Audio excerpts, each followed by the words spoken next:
মৎস্য দপ্তর থেকে রাজ্যে জেলা স্তরে মৎস্য উৎসব শুরু হয়েছে। আজ প্রথম ঊনকোটি জেলা ভিত্তিক মৎস্য উৎসব বিপুল উৎসাহ ও উদ্দীপনার মধ্য দিয়ে সম্পন্ন হয় ঊনকোটি জেলার কাঞ্চনবাড়ি কমিউনিটি হল সংলগ্ন মাঠে। প্রদীপ প্রজ্বলন করে এই জেলা ভিত্তিক মৎস্য উৎসবের সূচনা করেন রাজ্যের মৎস্য দপ্তরের মন্ত্রী সুধাংশু দাস। তিনি তার ভাষণে মাছের উৎপাদনশীলতা বৃদ্ধির উপর গুরুত্বারোপ করেন।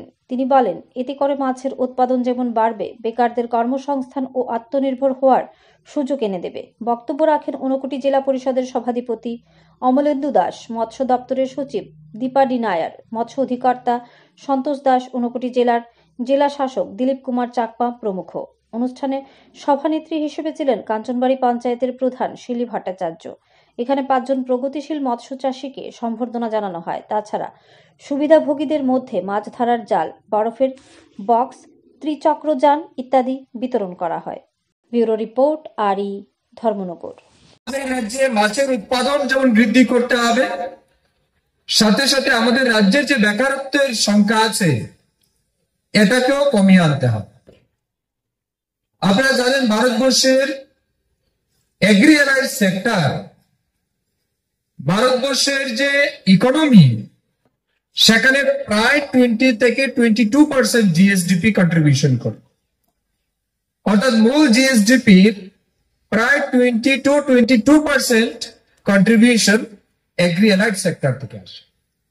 তার মধ্যে ফিশারি সেক্টর, এআরডিডি সেক্টর বা animal husbandry and agriculture department, এই 3 দপ্তর কিন্তু আমাদের গ্রামীণ অর্থনীতিকে মজবুত রাখার ক্ষেত্রে গুরুত্বপূর্ণ ভূমিকা পালন করে। এই সেক্টর না থাকলে আমরা কিন্তু অনেক বেশি দুর্বল হয়ে যাব। আপনারা জানেন করোনা মহামারী যখন আমাদের দেশে এসেছিল 2020 সালে, করোনা মহামারীর সময় বিশ্বের বড় বড় শক্তিশালী দেশ তারা কিন্তু সম্পূর্ণরূপে বিপর্যয়গ্রস্ত হয়ে পড়েছে। তাদের অর্থনীতি ভেঙে পড়েছিল। তারা তাদের দেশের নাগরিককে হেলথ কেয়ার দিতে পারেনি, হেলথ সার্ভিস দিতে পারেনি।